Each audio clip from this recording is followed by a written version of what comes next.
10 ఏళ్ల ధ్వంసం కాదు 50 ఏళ్ల విధ్వంసం చూడండి కేటీఆర్. గవర్నర్ ప్రసంగం విని ఒక సభ్యుడిగా సిగ్గుపడుతున్నానన్నారు మాజీ మంత్రి కేటీఆర్. అసెంబ్లీలో గవర్నర్ ప్రసంగంపై ధన్యవాద తీర్మానంపై చర్చ సందర్భంగా ప్రభుత్వంపై ఫైర్ అయ్యారు. కొత్త ప్రభుత్వానికి 3 నెలల టైం ఇద్దామనుకున్నాం. ఒక్కరు మాట్లాడితే మంత్రులందరూ లేస్తున్నారని ధ్వజమెత్తారు. మందబలంతో శాసిద్దామంటే తప్పులు ఒప్పులు కావన్నారు. దాచేస్తే దాగనిది కాంగ్రెస్ చరిత్రని కేటీఆర్ మండిపడ్డారు. కాంగ్రెస్ దురాగతాలను ప్రజలకు బరాబర్ చెప్తామన్నారు. 10 ఏళ్ల ధ్వంసం అంటేనే 50 ఏళ్ల విధ్వంసం గురించి మాట్లాడామన్నారు కేటీఆర్. కాంగ్రెస్ పాలనలో బొంబాయి, దుబాయి, బొగ్గుబాయి తప్ప ఏం లేదన్నారు. నిర్మాణాత్మక సూచనలు ఏమిచ్చినా స్వీకరిస్తామన్నారు. కృష్ణా జలాలు తరలించుకుపోతే హారతులు పట్టింది కాంగ్రెస్ వాళ్లేనని విమర్శించారు. గవర్నర్ ప్రసంగం అసత్యాలు, తప్పుల తడకని ధ్వజమెత్తారు. గవర్నర్ ప్రసంగాన్ని పూర్తిగా తప్పుబడుతున్నామని చెప్పారు. గవర్నర్ ప్రసంగంలో అన్ని సత్యదూరమేనన్నారు.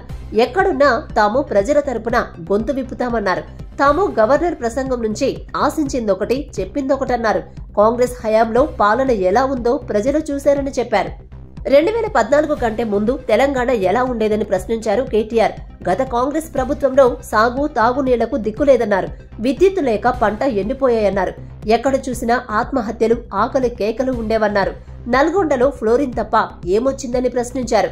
కేటీఆర్ మాట్లాడుతుండగా బీఆర్ఎస్ నేతలు విమర్శలకు పోవద్దన్నారు డిప్యూటీ సీఎం భట్టి విక్రమార్క. నిర్మాణాత్మక సూచనలు తీసుకుంటామన్నారు. 1,00,000 కోట్లు ఖర్చు చేసి 1 ఎకరానికైనా నీళ్లిచ్చారా అని ప్రశ్నించారు భట్టి. చెప్పినారు అధ్యక్ష, నేను చెప్పడం కాదు. నేనేమంటున్నా అధ్యక్ష, మీరు దాచేస్తే దాగని సత్యాలు చరిత్ర. అధ్యక్ష, ఇట్లా నిమిషానికి ఒకసారి ఇంటరప్ట్ చేస్తే ఎట్లా అధ్యక్ష? ఇంత ఆవేశం ఎందుకు? బట్టన్నా అధ్యక్ష, ముఖ్యమంత్రి గారు మాట్లాడతారు తర్వాత, మీకెందుకు బాధ? భట్టి గారు ఇంత బాధపడితే కష్టం. ఇందిరమ్మ పాలన గురించి రేవంత్ రెడ్డి గారు చెప్పిన మాట ఇది. ఇంకా చాలున్నాయి రేవంత్ రెడ్డి గారు చెప్పిన మాటలు, చెప్పమని చెప్తా. అధ్యక్ష, this is not right sir.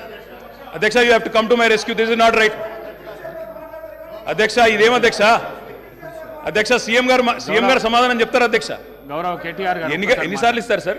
మరి మేము కూడా లెక్క చూడాలా? 39 మందికి. అధ్యక్ష, మనం తెలంగాణ రాష్ట్ర శాసనసభలో మాట్లాడుతూ ఉన్నాం. ఆనాటి ఉమ్మడి ఆంధ్రప్రదేశ్ శాసనసభ వ్యవహారాలు కాదు, ఆనాటి ఉమ్మడి ఆంధ్రప్రదేశ్ శాసనసభ కాదు. ఇది ప్రత్యేక తెలంగాణ రాష్ట్ర శాసనసభ. ఈ శాసనసభ ఈ రాష్ట్రానికి సంబంధించి 2014 జూన్ 2 నుంచి మొదలైంది. ఈ 2014 నుంచి ఈ రాష్ట్రంలో తీసుకున్న చర్యలు, జరిగిన ఖర్చులు, చేసిన అభివృద్ధి, రాష్ట్ర ప్రజల ఆకాంక్షలు, వాటి గురించి మనం మాట్లాడుకోవాలి. గతం అంతా బాగాలేదనే కదా అందరు కలిసి కొట్లాడి ఏకగ్రీవంగా తీర్మానం చేసి తెలంగాణ రాష్ట్రం ఇంకా అది చూపించి నేను వాళ్ళతో పోటీ పడతా అంటే నువ్వు కూడా వాళ్ళతో పోటీ పడితే నువ్వు కూడా అట్టే పో. మరి ఏడెందుకు తెలంగాణ రాష్ట్రం గురించి మాట్లాడండి సార్.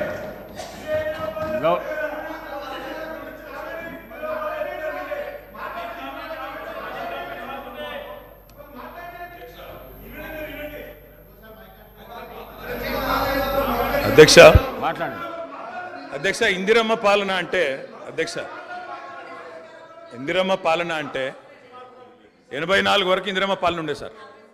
మరి ఇందిరమ్మ రాజ్యం తెచ్చినాం ఇందిరమ్మ పాలన తెచ్చినాం అంటే మరి ఇందిరమ్మ పాలన గుర్తు చేయాలి కదా సార్. ఇందిరమ్మ పాలనలో గంజి కేంద్రాలు ఉండేది గుర్తు చేయాలి. ఇందిరమ్మ పాలనలో కరెంటు లేనిది గుర్తు చేయాలి. ఇందిరమ్మ పాలనలో నిర్బంధాలు గుర్తు చేయాలి. ఇందిరమ్మ పాలనలో నియంతృత్వం గుర్తు చేయాలి. ఇందిరమ్మ పాలనలో ఎమర్జెన్సీ రోజులు గుర్తు చేయాలి. ఇందిరమ్మ పాలనలో ఆర్టికల్ 365ని ఎట్లా యూజ్ చేసి ప్రజాస్వామికంగా ఎన్నుకున్న ప్రభుత్వాలను రద్దు చేసినో గుర్తు చేయాలి. ఇందిరమ్మ పాలనలో ఎట్లా ముల్కీ రూల్ను తుంగలో దొక్కినో గుర్తు చేయాలి. ఇందిరమ్మ పాలనలో ఎట్లా రాష్ట్ర ప్రభుత్వాలను ఒక నియంతలాగా శాసించినో గుర్తు చేయాలి. ఇందిరమ్మ పాలనలో ఎట్లా ఇంటింటికి తాగునీళ్ళు ఇవ్వాలని దుస్థితులేనో గుర్తు చేయాలి. ఇందిరమ్మ పాలనలో ఎట్లా అయితే గరీబీ హటావో అని నినాదం ఇచ్చి మర్చిపోయినో గుర్తు చేయాలి. రాజశేఖర్ రెడ్డి గారిని గుర్తు చేసుకున్నప్పుడు, కిరణ్ కుమార్ రెడ్డి గారిని గుర్తు చేసుకున్నప్పుడు వారు తప్పకుండా మేము కూడా అన్ని చెప్పాలి కదా సార్. పోతిరెడ్డి పాడుకు పొక్కదవి నీళ్లు తీసుకుపోతుంటే హారతులు పట్టిన వాళ్ళ సంగతి చెప్పాలా? హంద్రీనివాకు హారతులు పట్టిన వాళ్ళ సంగతి చెప్పాలా? తెలంగాణకు అన్యాయం చేసిన ప్రతి ఒక్కరి సంగతి చెప్పాలా? కేవలం సెలెక్టివ్గా తలుచుకుంటాం, ఇందిరమ్మ పేరు అవసరం వచ్చినప్పుడు తలుచుకుంటాం, లేకపోతే తలుచుకోమంటే ఎట్లుంటుంది అధ్యక్ష? కాబట్టి తప్పకుండా చెప్పాలా. చరిత్ర అనేది దాస్తే దాగేది కాదు అధ్యక్ష. ప్రగతి భవన్కు పోయి అక్కడ కేసీఆర్ గారి పేరు మీద మట్టి పూయంగానే చరిత్ర మరుగున పడిపోదు అధ్యక్ష. తప్పకుండా వాస్తవాలుగానే ఉంటాయి. వాస్తవం ఏంది అంటే 50 ఏళ్ల గోస తర్వాత కలిసొచ్చే కాలానికి నడిసొచ్చే కొడుకు కేసీఆర్ తెలంగాణ తల్లిని దాస్య శృంఖలాలు తెంచిన కొడుకు కేసీఆర్ గారు అధ్యక్ష. ఇవాళ వారు మాట్లాడినారు గవర్నర్ గారు. మార్పు మొదలైంది, నిర్బంధం పోయింది అన్నారు. అవును అధ్యక్ష, మార్పు మొదలైంది, నిర్బంధం పోయింది. ఎప్పుడు పోయింది అధ్యక్ష నిర్బంధం? జూన్ 2, 2014. జూన్ 2, 2014 నాడు దాస్య శృంఖలాల నుంచి శ్రీశ్రీ గారు చెప్పినారు అధ్యక్ష, బానిసకొక బానిస అని. దరిద్రం ఏంటంటే అధ్యక్ష, దరిద్రం ఏంటంటే గతంలో మనల్ని పీడించిన వాళ్ళు పోయినారు, కానీ వాళ్ళ పేర్లు తలుచుకునే వాళ్ళు ఇంకా అక్కడే ఉన్నారు అధ్యక్ష. అది బానిసకొక బానిస అంటే కదా అధ్యక్ష. అధ్యక్ష ఇంకొక మాట చెప్పాలి అధ్యక్ష. ఈరోజు గత 10 ఏళ్ళని మాట్లాడుతున్నాను. చెప్తాం అధ్యక్ష. విద్యుత్ సంస్థల గురించి చెప్తాను, ఇంకా చాలా విషయాలు చెప్తాను. మధ్యలో వారే ఇప్పుడు ఒక 15 నిమిషాలు డిస్టర్బ్ చేశారు. మీరు లెక్క రాసుకోవాలి. మీరు కూడా మేము 39 మంది ఉన్నాం, వాళ్ళు 64 మంది ఉన్నారు. మిడిసిపడుతున్నారు అధ్యక్ష. ఎంత అధ్యక్ష తేడా? 1.85% ఓటు మాత్రమే. 1.85% అధ్యక్ష. ఈ రకమైన మిడిసిపాటు మంచిది కాదు. గౌరవ కేటీఆర్ గారు, సబ్జెక్ట్ డీవియేషన్ కాకుండా నేనేం అవ్వలేదు సార్, ఆయన చెప్పిన దానికే చెప్తున్నా. మిమ్మల్ని అక్కడ కూర్చోబెట్టారు అంటే చెప్తున్నా అధ్యక్ష. ఎక్కువ తేడా ఏం లేదు.